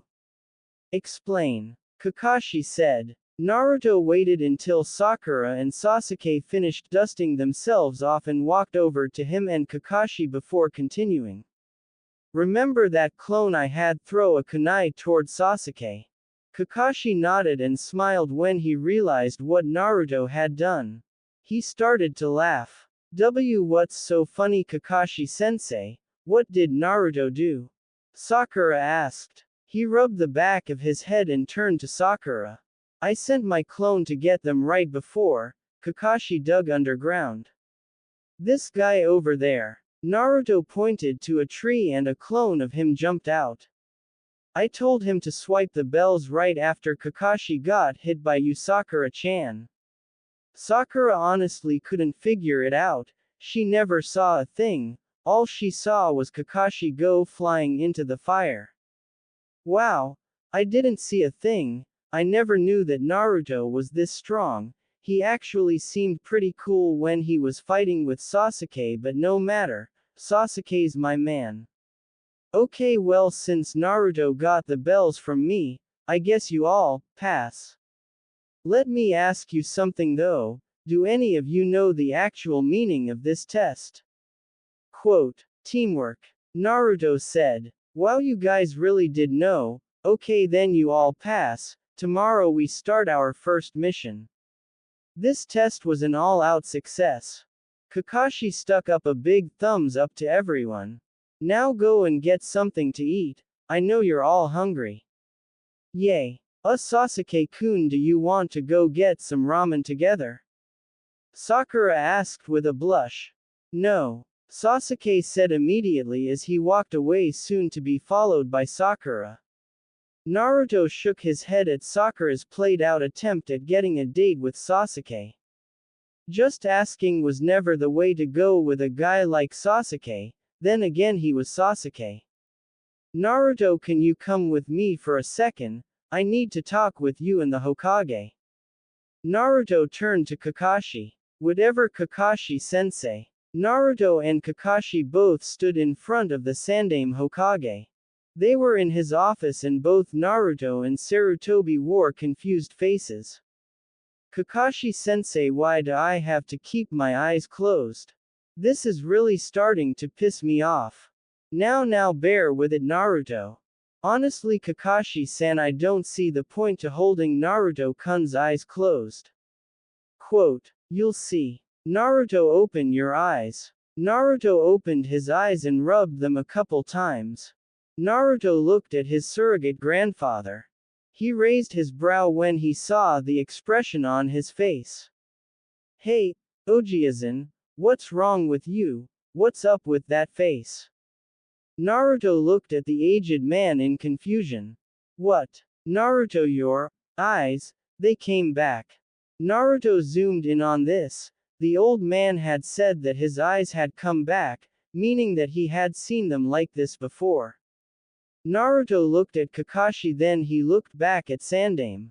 It seemed like Kakashi also knew about Naruto's eyes. This seemed like old news that had just resurfaced to them. Wait. They've come back. Ojiazan, what's going? You know about my eyes. The Hokage shook his head. Yes. Of course I do, Naruto, and so does Kakashi-san. They're exactly like your father's. Naruto took a step back. My father? Quote, yes. You may know him. I know him. Kakashi and Sarutobi looked at Naruto in disbelief. Naruto couldn't have actually known his father. Your father is dead, Naruto. There is no way you could have known who he was. Kakashi said. I don't know him, but I know who he is, the Yondaime Hokage. More disbelief came when Naruto said this. Sandaime leaned forward on his desk and rubbed his temples. He looked down for a moment and then looked back up. His eyes made him seem a little angry. Naruto, who told you about your father? His voice seemed to shake. Kakashi sensed that he shouldn't say anything and backed away from the Hokage's desk as well. This information was top secret. No one above Anbu knew about your father's identity. Quote, someone else did, Ojiazan. Naruto said without a single hit of fear in his voice. Who was it? Naruto took a long pause before continuing. He figured that something as important as this could only be revealed in dead silence. The one that my father sealed away. Sarutobi's eyes stayed as they were. Kakashi's visible eye sprouted a couple inches. Was the one who told me, Kyuubi no Kitsune. Quote, silence. Silence from Kakashi, silence from Sarutobi, even silence from that loud-mouthed street merchant selling cabbage in the streets below. Naruto knew the Kyuubi. This whole time everyone who knew of it thought Naruto was oblivious to its existence inside of him. They were all wrong. Kakashi was the first to speak up. He broke the foreboding silence. Naruto, how long have you known? Since I was 6. Why didn't you tell me? Kakashi let out a sigh. He then walked over to the Hokage's desk and stood there so that he was facing Naruto. He looked at the Hokage, hoping for him to say something. I was going to wait until you were at least 15. Kakashi let out a sigh of relief. It's too late for that now, Ojiazan. I suppose you're right. Kakashi-san, I'm afraid that I'm going to have to ask you to leave. Kakashi sighed and shrugged his shoulders. But I thought that. Sarutobi's eyes suddenly became very serious. Kakashi let out another one of those lazy sighs. I guess it can't be helped then. Report back, am I clear? Yes, Hokage-sama. Kakashi made a hand sign and gave Naruto a glance. He then disappeared in a plume of smoke. Naruto looked at the Hokage. Ojiazan, your father was indeed Yondaime. It was him who sealed Kyuubi no Kitsune inside of you. He wished for me to tell you about this when you were old enough, but since you already know about it, there's no point in telling you. Let me ask you this, Naruto-kun, can you talk to it? Naruto waited for a second and then responded. Yes, I can talk to him freely. It is sort of a mental link between us. Sarutobi shook his head in an understanding way. I see. Well, seeing as you can do that, I suppose there is no use hiding it from you any longer. Naruto raised his brow. Keeping what from me, Ojiazan? The truth. The truth about the Kyuubi and your father's legacy. Sit. Naruto did as he was told and took a chair from the back of the room and pulled up to the old man's desk. Your father gave me something before he gave his life to save the village. He also told me a grave secret. Naruto stayed still in his seat. He needed to hear this one. It was probably the most important moment of his life. So far. He leaned out of his seat as he waited for the Hokage to finish what he was saying. He told me the secrets of his clan. Naruto's eyes widened. Clan? What was this about a clan? Naruto knew he had a father and perhaps a mother, but a clan? Impossible. Clan? What clan are you talking about? Sarutobi chuckled. What's so funny, Ojiazan? What? Nothing. It's just the look on your face. Anyway. His facial expression changed to one of seriousness. His clan, the Namikaze clan. Naruto-kun, you aren't Naruto Uzumaki, you are Naruto Namikaze, the successor to the Namikaze clan and the lone survivor. Quote, Naruto's eyes widened. He never knew about any of this. Kyuubi didn't mention anything about.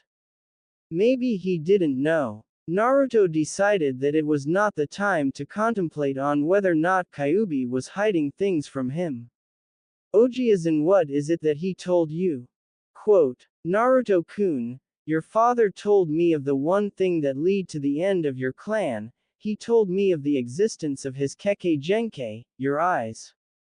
Sarutobi expected Naruto's next reaction.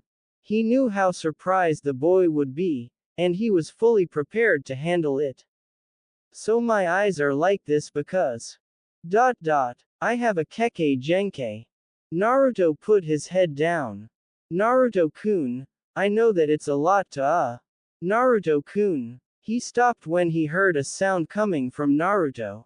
It sounded like snickering. The snickering grew louder. Yes, this is so awesome, I have a Keke Genkai, this just makes me so much more awesome than I already am.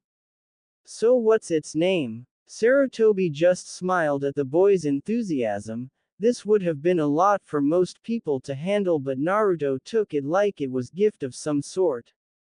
Hey, Ojiazan, didn't you hear me? I said what's its name? Now calm down Naruto-kun, I'll tell you the name, it's called the Geostigma. It is what marks those who have your Keke Genkai.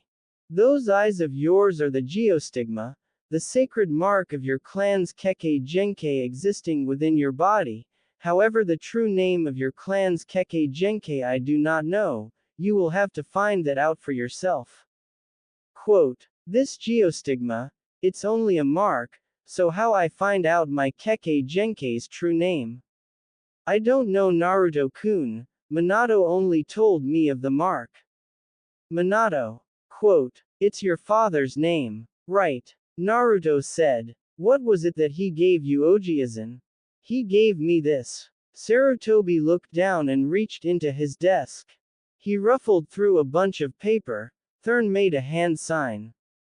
He said, release. There was a flash of light from the Sandame's desk, and seconds later he pulled out a small black journal and a large scroll that had the kanji for seal on it and handed it to Naruto.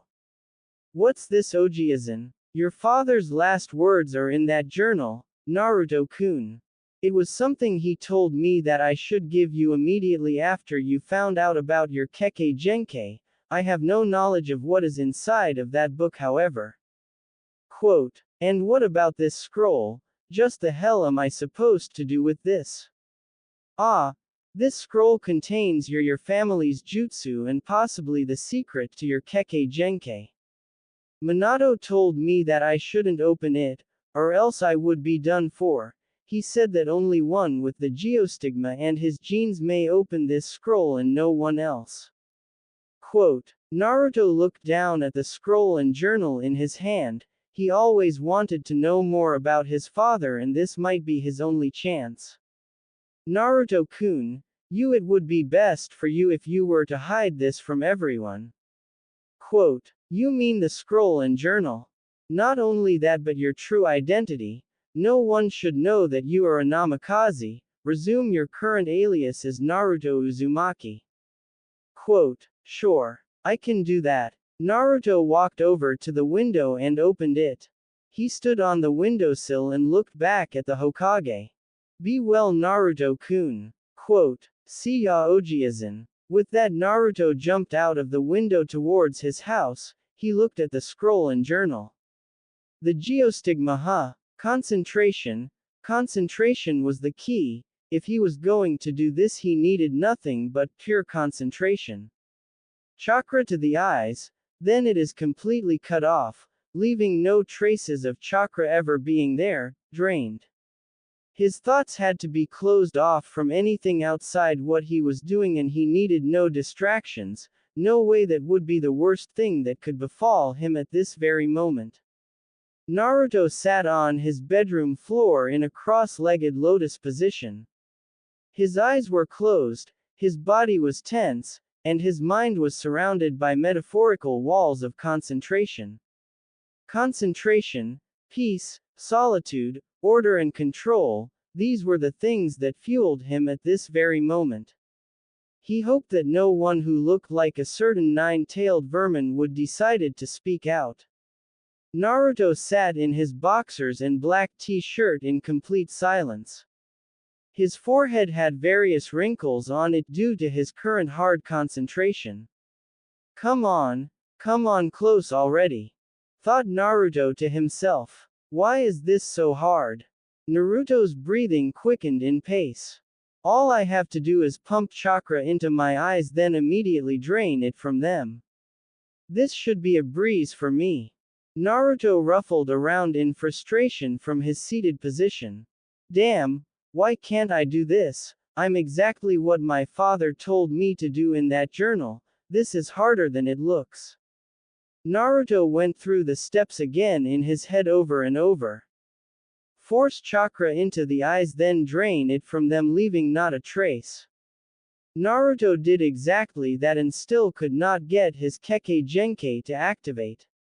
Man, I'm going to be in trouble if I don't learn how to deactivate this thing. How about you try? No. Naruto screamed inside his head while breaking his concentration seconds after. That was one thing Naruto was counting on, for Kyuubi to keep his trap shut. Naruto couldn't stand that weird feeling that came into his head every time Kyuubi decided to speak through their mental link.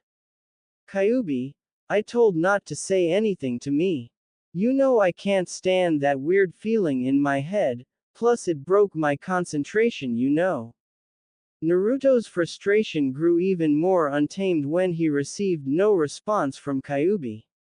Damn you, trying to break my solitude just so you can get a laugh, how selfish can you be, Kyuubi? Naruto then stopped himself. He had almost forgotten that he was talking to Kyuubi no Kitsune, Lord of all demons. He was practically as selfish as one could ever even dream of being. Although that didn't explain why he gave Naruto back his true self. Naruto sighed loudly and lay his back on the hard wood floor of his bedroom. I can't do this crap. How the hell am I supposed to deactivate this stupid mark thing? Father, you didn't explain it well enough. Naruto looked up at the ceiling of his room and played back the events of the day before. He saw them clearly. Waking up in the forest, Kakashi's bell test, the conversation he had with Ojiazan, it was all crystal clear. As if it had happened yesterday. Oh wait. It did. Naruto's mind then wandered over to what had happened when he got home yesterday. He began to clearly recap the events leading to what he was doing right now. Flashback. Naruto jumped in through the open window of his apartment and closed it securely. He ran around closing all windows, then finally went to his room, slamming the door behind him and closing himself inside. He sat on his bed staring at the two items in his hand. One was the scroll, the other was the journal. Through all the silence that enveloped his room, he finally noticed that he was breathing heavily. Naruto had been in such a rush to get home that he didn't even bother to stop by Ichiraku's to get some ramen. He just kept running and rooftop hopping. The scroll and the journal were the most important things to him at that moment. Believe it or not, ramen couldn't even get Naruto to not go home, where he was alone. He actually wanted to be alone. Okay, I want to do this right away, before I do anything else. Priority 1. Read this journal. Naruto placed the large scroll on a desk right beside his bed and kept the journal in his hand. Naruto looked at the journal with both anticipation and fear. Finally, I'm going to know something of how my father was like, finally. Naruto said. He took the journal and tried to open it but found no way to open it. There was a lock on it but no key. What? I can't open it. No, how am I supposed to read my father's last words to me? Then Naruto felt it, that weird feeling, the feeling he got every time a certain nine-tailed fox spoke inside his head. What do you want? I'm kind of in the middle of something important, you know. Naruto, don't be stupid. Remember what that old man said, only those your father's Kekkei Genkai and blood can open it. Naruto contemplated on whether or not he should put Kyuubi's words to work.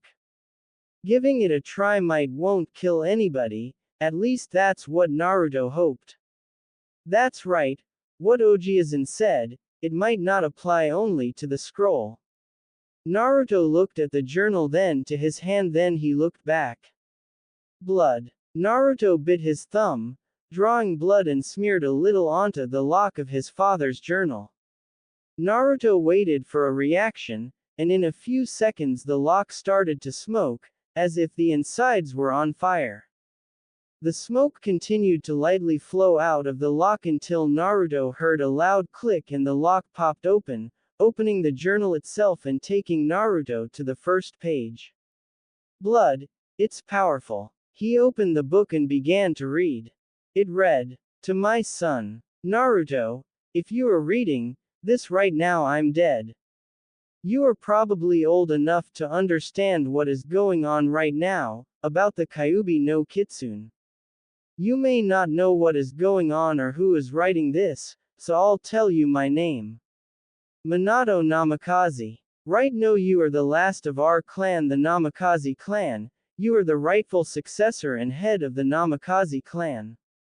I knew that you would find out sooner or later, I just wanted to tell you myself. Naruto, you have the thing that lead to our clan's downfall, the geostigma.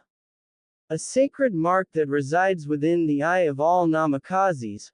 Listen Naruto, I'm telling that you need to learn how control your Kekkei Genkai. Not only will it protect you but it will make you stronger. The Geotigmatus was not just our Kekkei Genkai, but is also the reason of our clan's demise. Naruto, the Namikaze clan did not die out, they were exterminated.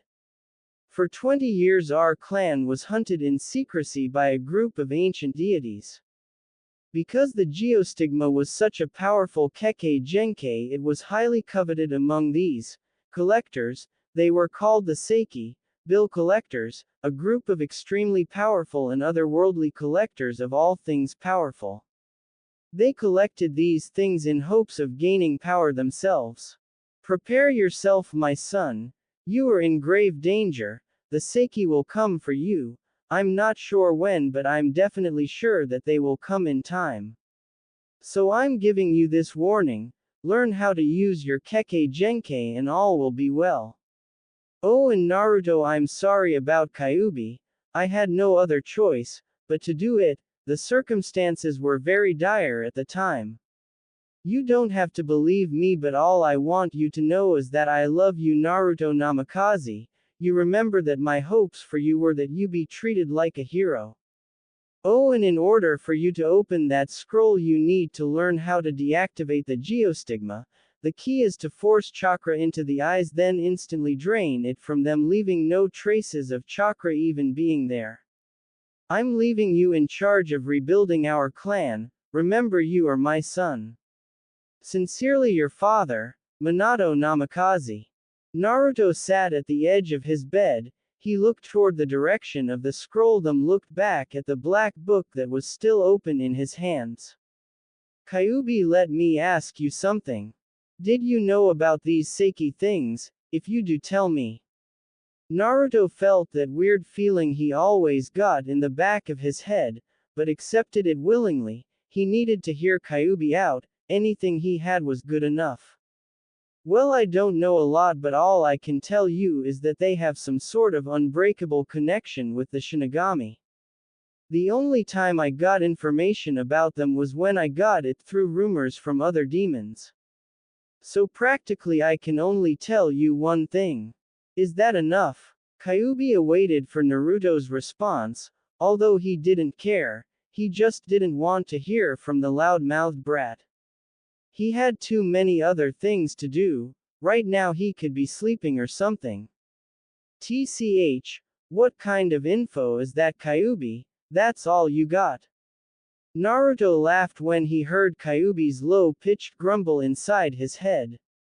Well, I have now time to waste. I have to start on this task right now. Naruto put his father's journal inside his drawer for safekeeping. It was the best he had. He picked up the scroll and sat on the floor with it in front of him. This should be easy, thought Naruto. Well, he thought. End of flashback. Stupid scroll, why won't it open? Stupid eyes, why can't I make this stupid Geo thing disappear? Naruto pulled his hair, causing him to feel the pain that kept him awake all night. Naruto crawled to his bed and used it to help him stand up. Deactivating the geostigma takes a lot of chakra control. If it weren't for Naruto's large amount of chakra, he probably would have passed out a couple hours ago. I'll do this later, for now that scroll's going to have to wait. Naruto walked into his bathroom to prepare himself. Time for a mission, he was ready. Not his first, but he was ready. Naruto stood perched in a tree, silent as a ninja should be. He made not a sound, not a motion, not even a thought. That was broken, though he had to make a sound. This is Uzumaki, I at point B. Over. Listened to the static of his headset, until he heard a voice answer him. This is Haruno. Over. Oh, I'm at point C. All that was left was for Sasuke to answer. Naruto waited through the static until it stopped. I'm at point C, Sasuke said in a frank tone.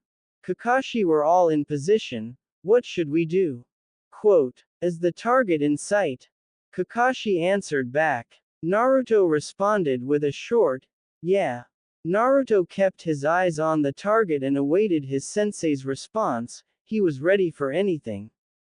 On my mark, approach the target, but use extreme caution, the target is extremely fragile. Geez. Naruto said. It's just a cat, Kakashi-sensei. Don't you think extreme caution is going a little overboard? Quote, well, yeah, but this is the cat that's owned by the daimyo's wife after all. Naruto stayed silent. He had seen the daimyo's wife before. She was huge. That was one lady he didn't want to get mad. She probably had the lungs of a banshee. Naruto decided that Kakashi's answer was a wise one and went along with it. Hey, point taken. Naruto responded sheepishly. Now give us the signal. There was a long pause before Naruto heard Kakashi's voice again. You know, like one of the silent pauses you hear right when the decides to blow, that was the one. The pause came and left, and with that Kakashi's voice ensued.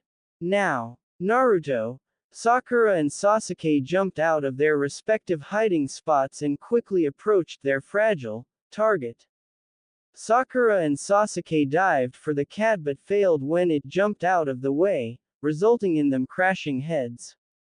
Naruto, however, pounced straight on it. His approach from above was the best choice out of the three.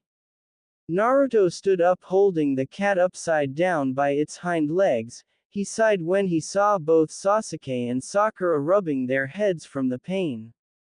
Honestly, his teammates could help him catch the great Kakashi Hatake off guard, but they couldn't catch a cat by themselves. Useless. Naruto tapped his headset twice and fixed the mouthpiece before speaking into it. He turned away from his two teammates. Kakashi-sensei, the stupid cat has been captured and confirmed. There's a red ribbon on its right ear. This is definitely the stupid cat. He ignored the sound of the cat's hissing when he called it stupid, which he thought it was. He heard Kakashi's distinct voice ring in his ear. Okay. Mission accomplished. Return to the starting point, so that I can report to the Hokage.